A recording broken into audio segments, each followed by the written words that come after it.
के अप्रैल में 9th class के लिए साइंस में एक टॉपिक है मॉलिक्यूलर मास का कैलकुलेशन। मॉलिक्यूलर मास का कैलकुलेशन आपके लिए नया टॉपिक है, लेकिन वैसा टॉपिक जिसमें कि आपको कुछ मटेरियल मिले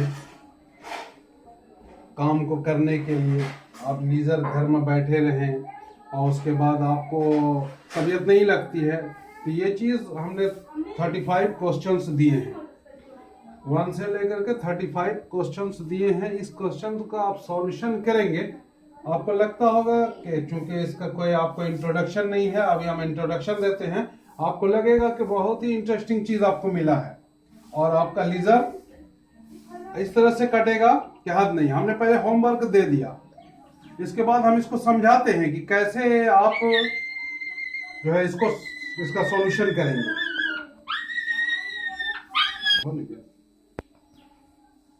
कि कुछ ऐसा है जिसका एटॉमिक मास आपको याद रखना पड़ेगा। हम एलिमेंट्स लिखते हैं और उसका एटॉमिक मास लिख देते हैं और उसके बाद आप खूब अच्छी तरह से इसको बना लेंगे।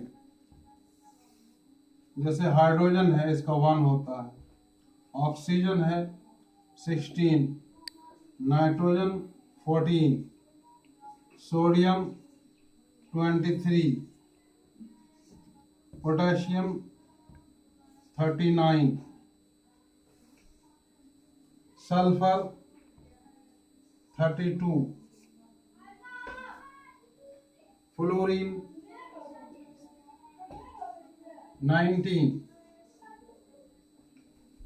Chlorine 35.5, carbon 12, magnesium 24, calcium 40। मेरे समझ से अगर आप इतना सा याद कर लेते हैं तो फिर आपको समझने में दिक्कत नहीं होगा। जैसे H2 है, O2, N2, Cl2, F2,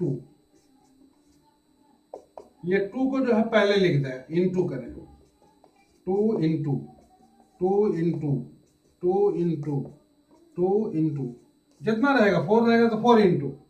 अब हाइड्रोजन का देखें एटॉमिक मास 1 है, ऑक्सीजन का देखिए 16,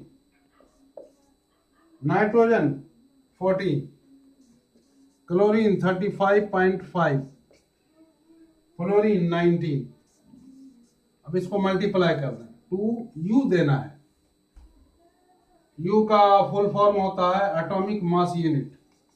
atomic mass unit, molecular mass निकाल के या एटॉमिक मोलर मास निकाल कर करके U लगाना है unit. 32U, 28U, 71.0U, 38U। ये इस तरीके से। और दूसरे तरह का है कि जैसे 3 एलिमेंट हो या इससे ज्यादा हो, जैसे H2CO3, CO3 है, H के बदले 2 है, यहाँ पे 2 को इंटू करें, H के बदले में 1 देना है, 1। H का काम खत्म हो गया, बीच में प्लस आएगा,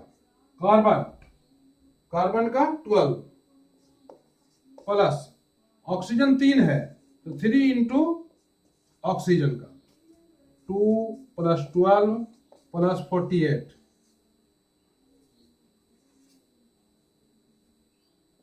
62U। इस तरह से कोई आदमी H2SO4 का निकालना चाहे तो बहुत इजी है। 2 इंटू H की जगह पर कितना देंगे, यहां से 1 प्लस S की जगह पर 32, S का लिखा हुआ 32 प्लस 4 इंटू O का 16, तो 2 प्लस 32 प्लस टोटल 98U। इस तरह से आप निकाल सकते हैं। कोई आदमी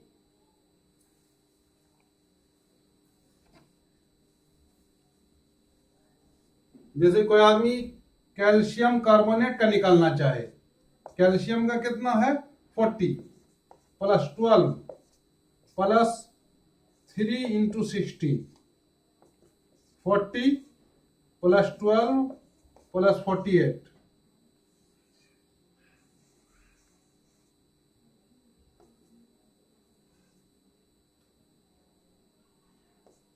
100U। इस तरह से आपको जितना हमने दिया है, जैसे K2SO4 का निकालना है, K2SO4 तो K का 2 इंटू 39, 2 इंटू 39 प्लस सल्फर के लिए यहां से आप देखें, शुरू में देखेंगे, बाद में सेट हो जाएगा माइंड में, 32 और O4 है 4 इंटू 16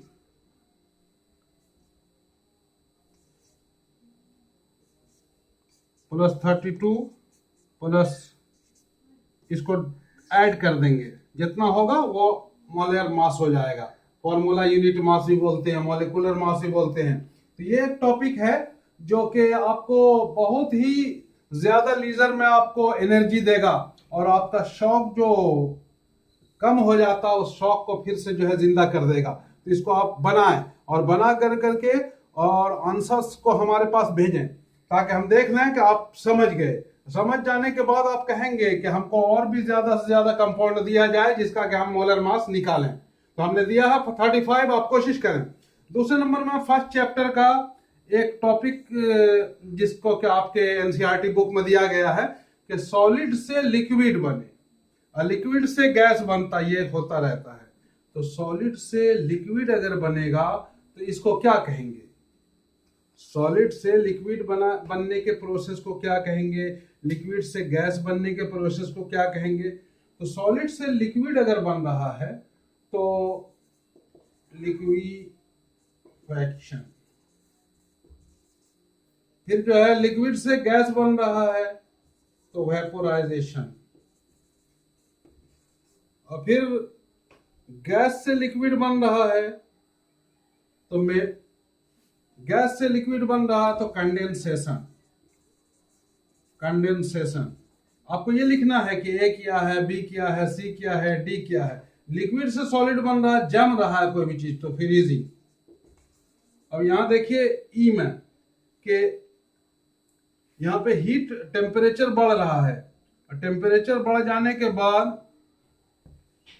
डायरेक्ट सॉलिड गैस में बदल रहा है और गैस फिर सॉलिड में बदल रहा है। इसके बारे में तो आप जानते हैं, सब्लिमेशन। तो इसको भी सॉल्व कर लेंगे, हमने एक हिंट दे दिया है, इसको सॉल्व कर लेंगे।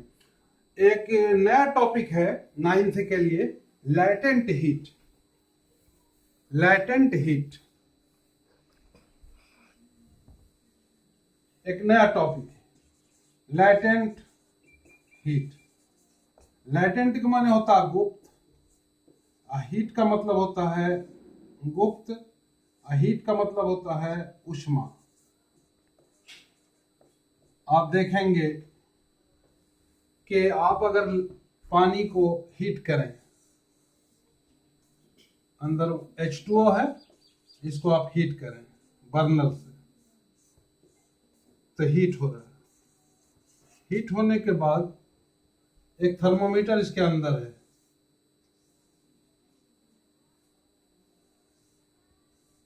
थर्मोमीटर का रीडिंग जो है बढ़ेगा, 20 से 25 होगा, 25 से 30 होगा, 40 होगा, 50 होगा, 70 होगा, 80 होगा,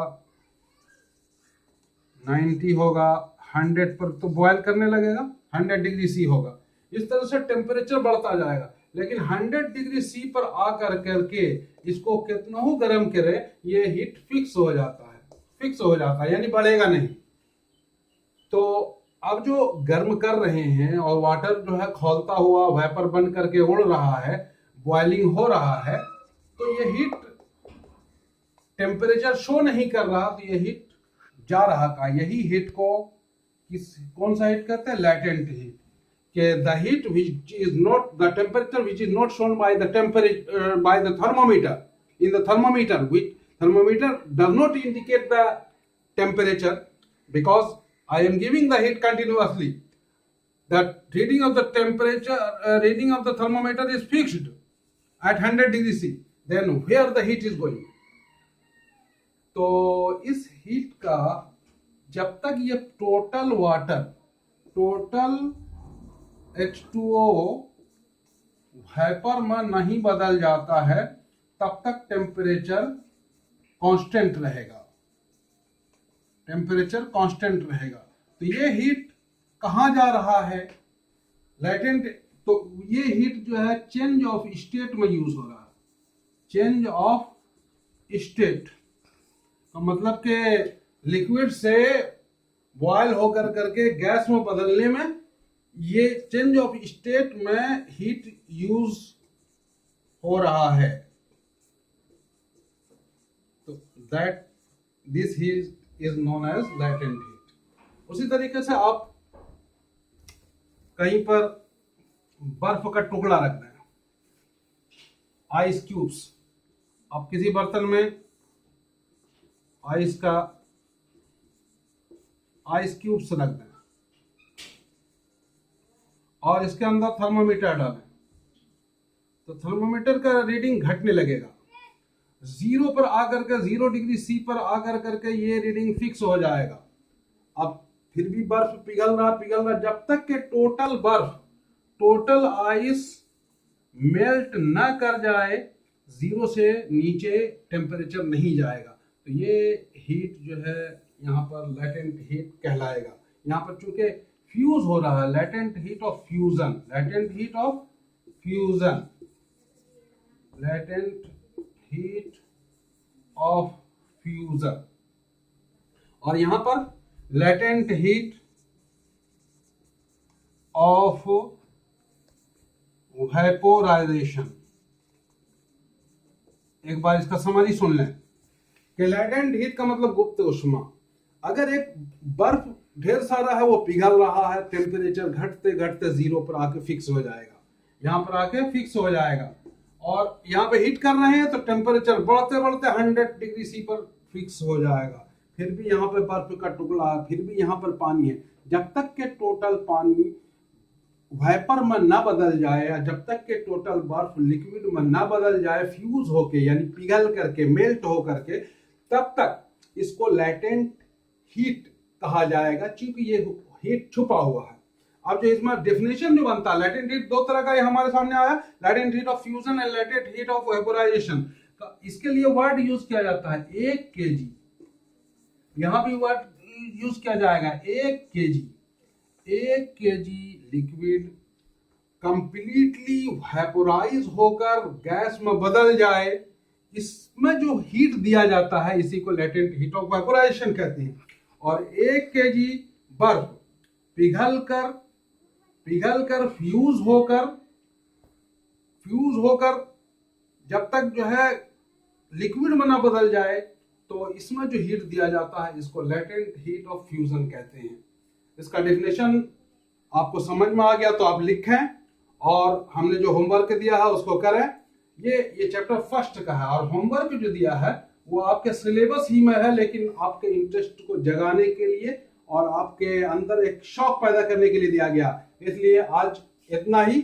आप फर्स्ट चैप्टर में देखें कि कोई टॉपिक ऐसा है जो कि छूट गया, तो आप हमको जरूर मैसेज करें, और जो है आगे की चीज जो हम आपको दे रहे हैं वो आपके लिए इतना बेनिफिशियल होगा कि आप कहीं भी दुनिया में जाएंगे तो लगेगा कि हमने आनंद पब्लिक स्कूल से कुछ बड़ी चीज लेकर हासिल किया है। Thank you. आज इतना ही।